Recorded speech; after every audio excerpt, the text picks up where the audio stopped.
Courtney, that was bloody fantastic. Thank you. Let me tell you something, Courtney. Something has changed in you. Trust me. In the time you were on the show last year to now, your interaction with the audience, the confidence. I think this has been my favorite performance of you so far. Imagine standing on the America's Got Talent stage. The crowd's on its feet, but your eyes are on Simon Cowell. He's not clapping, but he doesn't need to. When Simon looks moved, leans back like he's been hit by brilliance, you've done something rare. That was Courtney Hadwin in 2018. Just 13, she blew everyone away with her powerful voice. Simon took her under his wing, and with his label backing her, Courtney seemed destined for stardom. But things didn't go as expected. The fame, the lights, the support, they all faded. What happened? Where did it go wrong? Today we're diving into the rise, fall, and unexpected journey of Courtney Hadwin. Where is she now? Let's find out. Childhood just a kid. Simon Cowell always says he never cries. He's the tough guy who's built stars, crushed dreams, and done it all without batting an eyelid. But the first time he heard Courtney Hadwin sing, he almost shed a tear. While Courtney's journey on the outside seems straightforward, the reality couldn't be further from the truth. And it all began with America's Got Talent. But before we jump right into her AGT experience, let's go over Courtney's path to the show. Courtney was born on July 6, 2004, and grew up in Heselden, a small former mining village near Hartlepool in County Durham, in northeast England. She was raised by her parents, Paul and Anne-Marie, alongside her younger siblings Paul and Melissa. Like with many talented young singers, music was woven into Courtney's life early. She began singing at home when she was just a child. And as she grew, she started to dabble in musical theater and then explored her voice through covers. But it wasn't until she watched Connie Talbot on Britain's Got Talent that her dream to sing seriously began. According to Courtney, she began singing properly at around age 9 or 10, and by 11, while attending Heselden Primary School and shortly after enrolling at the Academy at Shotton Hall, she performed during a lunchtime open mic singing Say Something by A Great Big World and Christina Aguilera. That video was uploaded to Facebook and quickly went viral locally.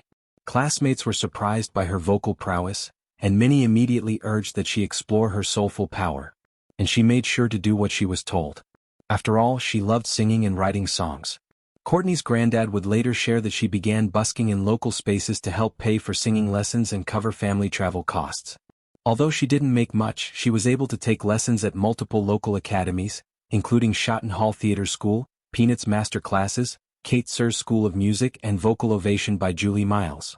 But it wasn't until 2015, when she appeared on Teen Star UK in Newcastle, that she battled in her first notable competition. Here, she reached the grand final with her rendition of Bob Dylan's Make You Feel My Love, gaining early recognition for her distinctive sound. The following year, at age 12, Courtney won Hartlepool's Performer of the Year award and became a finalist in the Beyond the Lights award ceremony. In 2016, she also auditioned for Open Mic UK, delivering a version of Nothing Compares to You, as part of her rising presence on local stages. That same summer, she opened for Sister Sledge at the South Tyneside Festival in front of over 18,000 people, a milestone that showed what many began to realize: she was no ordinary local performer, she was a star in the making. Fast forward to the next year, and Courtney was once again appearing on another show. This time around it was The Voice Kids UK.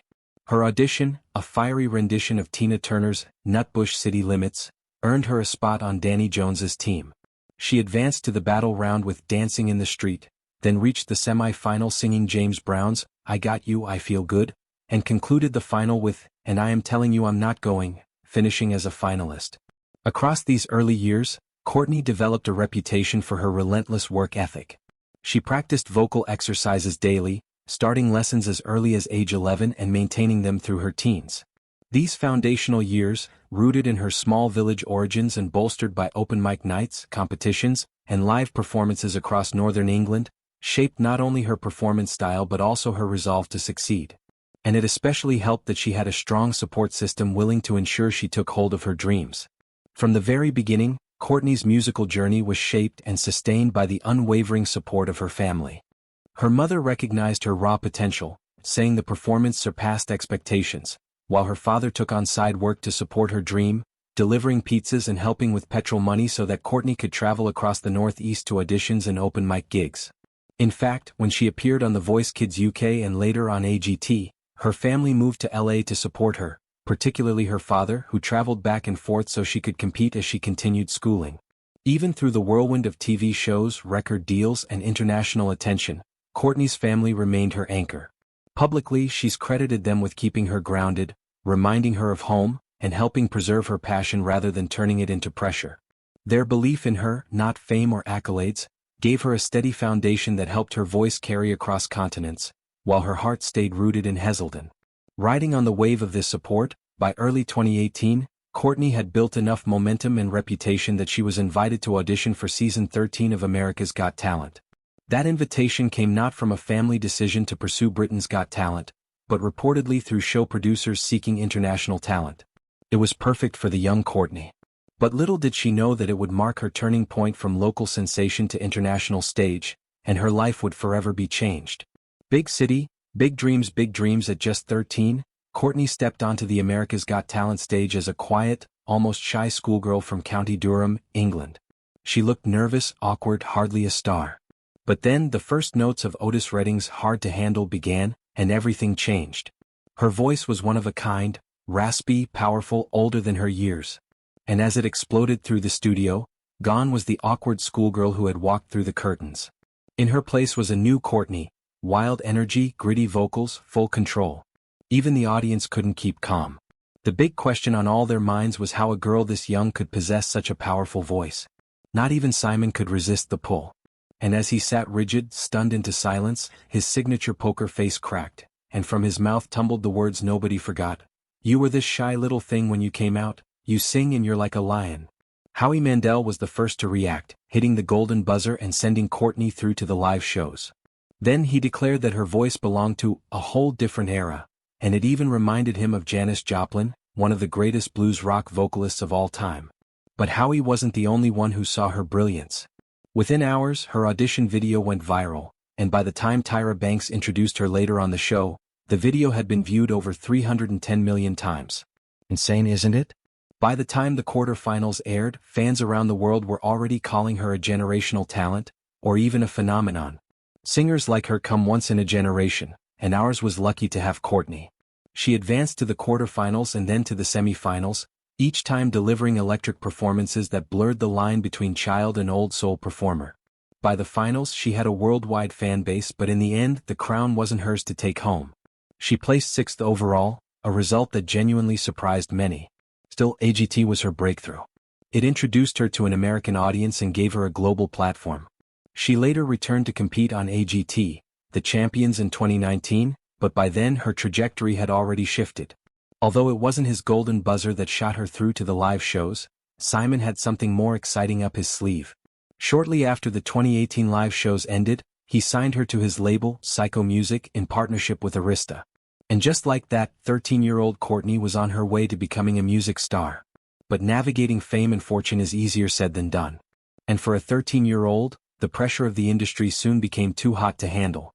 Everyone wanted a piece navigating fame. It was mid-2018, shortly after Courtney walked off that AGT stage under a hail of confetti.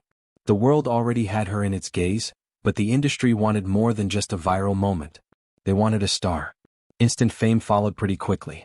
Her audition played on talk shows and streamed across news segments around the globe. Headlines called her the next Janis Joplin, the British soul sensation, or even the 13-year-old who sang like a legend. Overnight, she became a household name in America and a fast-rising curiosity back in the UK. Then December rolled around, and with it came the deal that changed Courtney's life. At just 14 years old, Courtney signed a long-term recording and publishing contract with Psycho Music in partnership with Arista Records. In interviews surrounding the announcement, she shared that she felt amazing to be joining the company. Especially excited to do original songs and stay true to herself and the music she liked, Courtney described the moment as a dream come true.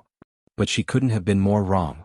14-year-old Courtney didn't know it at the time, but all that excitement carried a heavy weight. She was still just a teenager, still learning how to breathe on stage. And she was suddenly expected now to deliver chart-ready music, interviews, promotional appearances in a machine built for grown-ups. How could she handle all of these? Backstage that season, Courtney shared how the pressure mounted. She needed to perform, to close the show, to bring energy not just once but every week. And even though Howie's support kept her grounded with his cheers fueling her passion further, the nerves threatened to overwhelm her. Behind the cameras, record executives began positioning her as a brand. They pitched her sound, her image, her stage persona. The comparisons to Janis Joplin were compelling but also a trap. And just like that, Courtney felt torn between the artist she wanted to be and the product she was expected to become. At 14, she entered studio sessions with songwriting teams, producers and industry managers, all steering her toward a polished pop-soul crossover. Courtney, however, was still finding her voice, literally and artistically. She later described feeling that people around me were telling me what I should sound like and who I should be, and how she lost control of her path as her early teens passed by while she was in studios. It was exhilarating and exhausting. She was traveling between the UK and the US, expected to record originals, shoot promotional materials and stay media ready. For a teenager still living at home, it was too much. It all felt surreal and isolating. And even though YouTube comments and fan messages praised her raw energy, beneath the praise, Courtney was quietly struggling to feel in charge of her career. And yet, the early buzz was relentless. Critics marveled at her energy, her stage presence, and her voice's mature grit. Producers labeled her a force of nature. Rolling Stone-style write-ups praised that she came in like a storm. Still, in private moments, she admitted feeling like a character being directed, even when performing original songs.